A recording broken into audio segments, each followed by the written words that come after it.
My husband chose my cousin over me. I chose silence until their wedding day. Watch how the truth ended everything. Welcome to African Tales by Call, where African stories come to life. Subscribe and join our storytelling family. Luma never imagined that betrayal could sound so quiet. It didn't arrive with shouting or slammed doors. It came softly, hidden inside late nights, unanswered calls, and the strange way her husband, Reth, suddenly guarded his phone like it carried his soul. At first, she told herself she was overthinking. After all, Reth had always been calm, almost gentle. He was the kind of man who spoke little but promised much. They had been married for 6 years, and to Luma, that meant something sacred. One evening, as rain tapped against the windows, Luma finally asked the question that had been burning her chest. "Reth," she said quietly, "is there something you're not telling me?" Reth didn't look up from his plate. "Why would you ask that?" "You've changed," she replied. "You come home late. You don't talk to me anymore." He sighed, slow and controlled. "Work is stressful. That's all." Luma nodded, but her heart didn't believe him. Because deep down, she already felt the truth circling her life like a shadow. What she didn't know was that the shadow had a face she trusted. Her own cousin, Sarah. Sarah had always been close to Luma, almost like a sister. She was lively, smiling, and full of careless laughter. She visited often, cooked in Luma's kitchen, and called Reth brother, with a warmth that once felt harmless. Looking back, Luma would later realize how blind love could make a person. One afternoon, Sarah sat across from Luma, sipping tea. "You look tired," Sarah said. "Marriage can drain women, you know." Luma forced a smile. "It shouldn't feel like this." Sarah leaned forward. "Men are strange creatures. Sometimes they need understanding." Something about the way she said it made Luma uneasy. That night, when Reth came home late again, Luma asked, "Where were you?" "At a meeting," he answered too quickly. Luma watched his face. "With who?" Reth snapped. "Why are you interrogating me?" Silence filled the room. That silence would later become the loudest sound in Luma's life. Because while she was trying to save her marriage, Reth and Sarah were already planning a future that erased her existence. The truth did not arrive all at once. It leaked slowly, like water seeping through cracks. Luma began noticing small things. Sarah's perfume lingering after visits, Reth's sudden silence whenever Sarah's name came up, and the way his eyes followed her cousin without meaning to. One evening, Luma casually said, "Sarah called today." Reth stiffened. "Oh, yes. She asked how you were." "She did." His voice cracked slightly. Luma smiled, pretending not to notice. Inside, something twisted painfully. Later that night, she whispered, "Do you still love me?" Reth turned his back to her. "You ask strange questions." "No," Luma said softly. "I ask honest ones." He said nothing. That silence was louder than any confession. A week later, Luma's phone rang past midnight. It was Sarah. "Luma," she said breathlessly. "I just wanted to check on you." "At this hour?" Luma asked. "I couldn't sleep." Luma hesitated. "Where are you?" There was a pause. "Too long." "At home," Sarah replied. When the call ended, Luma looked at Reth. He wasn't beside her. His side of the bed was cold. Her hands shook as realization began to settle. When Reth returned at dawn, she asked, "Were you with Sarah?" He froze. "Why would you say that?" "Answer me," Luma said. Reth looked away. "You're imagining things." That lie shattered something in her forever. Luma didn't scream. She didn't cry. She started watching. She tracked times, words, and excuses. One afternoon, she followed Reth. Her heart pounded as she watched him enter a quiet apartment building. Minutes later, Sarah arrived. Luma whispered, "So this is it." She didn't confront them. Not yet. Pain gave way to something colder, clarity. That night, she asked calmly, "Reth, if I were gone, would you miss me?" He stared at her. "Why would you ask that? Just answer." He hesitated. "Of course." But his eyes told a different story. The confession came by accident. Sarah showed up one morning glowing. "I have news," she said excitedly. Reth dropped his cup. Luma smiled politely. "What news?" Sarah glanced at Reth, then back at Luma. "I'm getting married." "To who?" Luma asked. Sarah swallowed. "Reth." The room went silent. Luma laughed softly. "You're joking." Reth whispered, "Luma, I meant to tell you." She nodded slowly. "When?" There was never a right time. Luma stood up. "You both chose the wrong person to betray." Reth begged. "Sarah made me feel alive," he said. Luma replied calmly. And I made you loyal. Sarah cried. I didn't plan it. You planned a wedding, Luma said. That's enough. They expected tears. They expected anger. Instead, Luma walked away. But she didn't disappear. She started preparing. Quietly. Carefully. Patiently. The wedding date spread quickly. Everyone talked. Some whispered. Others judged Luma. She must have driven him away, someone said. Luma heard everything. She said nothing. One evening, she looked at her reflection and said, You will not break me. She made a decision that night. If they wanted a wedding, she would give them a day they would never forget. Invitations went out.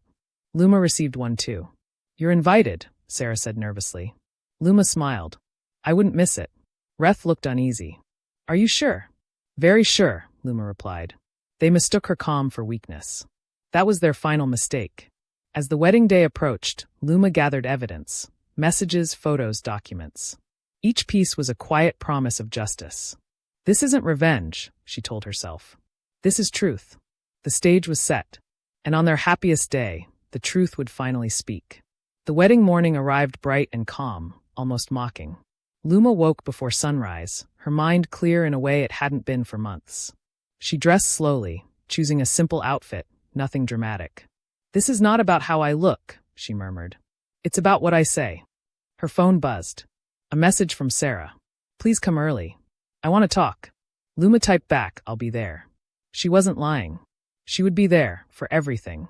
The venue buzzed with laughter and music. Decorations shimmered and guests smiled, unaware of the storm waiting beneath the surface. Luma walked in quietly. Some guests stared. Others whispered. That's the ex-wife, one woman muttered. Luma heard it and smiled politely. Sarah spotted her and rushed over. You came, she said, forcing a smile. Of course, Luma replied. You invited me. Reth approached, nervous. Luma, we should talk. We will, she said calmly. Later. Her calm unsettled them more than anger ever could. Backstage, Sarah paced. I didn't want it to happen this way, she said. Luma asked softly, which part? Betraying me or marrying my husband? Sarah's eyes filled with tears. I love him. Luma nodded. I loved him too. There was a long pause. You could still leave, Sarah whispered. Luma leaned closer. I already did. The ceremony began. Music played. Guests rose. Sarah walked down the aisle glowing. Reth waited, stiff and pale. Luma sat in the front row, hands folded. This feels wrong, Reth whispered as Sarah reached him. She hissed back, don't start now. The officiant smiled. We are gathered here today. Luma listened patiently. Every word felt like a countdown. When the officiant asked if anyone objected, the room fell silent. Luma stood. I do, she said clearly. Gasps filled the hall. Reth turned. Luma, please. Sit, she said calmly. The officiant hesitated. Ma'am, this is not appropriate. It is, Luma replied. Because this marriage was built on lies. Sarah shouted, stop her. Luma raised her phone. I have messages. Screens lit up as the projector behind them turned on. Photos. Dates. Conversations. Reth collapsed into a chair. Sarah screamed. You promised. I promised myself the truth, Luma said. The room erupted. Guests whispered loudly. You were sleeping with her husband? Someone asked Sarah. Reth tried to speak. I made a mistake. A choice, Luma corrected. She looked around. They started this while I was still married to him. Silence followed. Sarah cried uncontrollably. You ruined my life. Luma answered calmly. You took mine first. The officiant stepped away. This ceremony is over. Music stopped. Decorations suddenly looked ridiculous. Reth walked toward Luma. What do you want from me? Nothing, she said. That's the point. She turned to leave. Wait, Sarah sobbed. Luma paused. This is your wedding day. Remember it. As Luma stepped outside, the air felt lighter. Behind her, chaos echoed. She whispered, Judgment doesn't always come from heaven. Sometimes it comes from truth. And for the first time in months, she smiled. Same flow, same voice, story still ongoing. Luma did not rush away from the venue. She stood outside for a moment, letting the noise behind her fade. Her phone vibrated nonstop, but she ignored it. Breathe, she told herself. A woman stepped out hesitantly. It was Reth's Aunt Morel. You didn't have to do it like that, Morel said. Luma met her eyes. They didn't have to betray me like that. Morel said nothing more. Some truths didn't need arguing. That night, messages poured in. You embarrassed us. You went too far. You should have moved on quietly. Luma read them all. Then she deleted them. Only one message made her pause. It was from Sarah. Please talk to me. I can explain. Luma replied, you already did. With your actions. Days later, Luma returned to the house she once shared with Reth. She moved slowly, touching walls that had heard too many lies. You can take what you want, Reth said quietly. I'm not here for things, Luma replied. She picked up a small box, documents, memories, proof of who she used to be. You destroyed us, Reth whispered. No, she answered. You chose yourself. News spread fast. Some people praised her courage. Others blamed her strength. She should have forgiven, one neighbor said. For what? Luma asked aloud in her empty room. She began rebuilding, not loudly, not dramatically, but deliberately. Weeks later, Sarah showed up unannounced. Her face was thin, her eyes swollen. They canceled everything, Sarah said. Luma folded her arms. That tends to happen when truth shows up. I loved him, Sarah cried. Luma replied calmly. So did I. Love doesn't excuse betrayal. Sarah fell to her knees. I'm sorry. Luma watched her carefully. Sorry you hurt me, Luma said. Or sorry you got caught? Sarah said nothing. That silence, Luma added, is your answer. Reth tried again later. I miss you, he said. You miss comfort, Luma corrected. I was confused, he insisted. You were decisive, she said. Just not loyal. Luma started focusing on herself. She took work seriously, saved money, and moved into a smaller apartment. This is temporary, she told herself. At night, she talked to her reflection. You survived worse, she whispered. One evening, a colleague named Cave noticed her silence. You carry pain quietly, he said. I don't want pity, Luma replied. Good, Cave smiled. I only offer respect. Something about that stayed with her.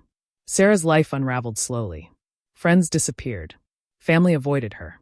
This isn't fair, Sarah complained to her mother. It's consequence, her mother replied. Luma heard the stories but didn't react. She's heartless, someone said. No, another replied. She's healing. One afternoon, Luma received legal papers. Reth wanted reconciliation talks. She laughed softly. Too late, she said, signing the final documents. At work, Luma was promoted. You're focused, her manager said. I had to be, she replied. Pain had sharpened her. Months passed. Luma's laughter returned, soft at first, then real. She invited peace into her life carefully. Sarah sent one last message. Do you hate me? Luma typed back no. I released you. That night, Luma slept deeply for the first time in years. Reth watched her from a distance one afternoon. She's different, he said to himself. She always was, came the answer he ignored too long. Luma walked past the old venue one day. She didn't stop. That chapter was closed. Your strength scares people, Cave said during lunch. It shouldn't, Luma replied. It should inspire them. As Luma looked toward her future, she knew one thing. Her life was finally hers again. And this time, no one would write the story for her. Say continue when you want me to move forward. Months later, Luma stood in her new apartment, sunlight spilling across the floor like a quiet promise. The space was small but peaceful. No memories shouted at her from the walls. No lies slept beside her at night. She poured herself tea and said aloud, I built this. For the first time, the words felt powerful instead of lonely. Cave visited that evening, holding a small plant. For your place, he said. Luma smiled. You didn't have to. I wanted to, he replied. They talked about work, life, and silence, the good kind. As he left, he said, You're stronger than you think. Luma answered softly, I know now. Far away, Reth heard that Luma had moved on. She's doing well, someone told him.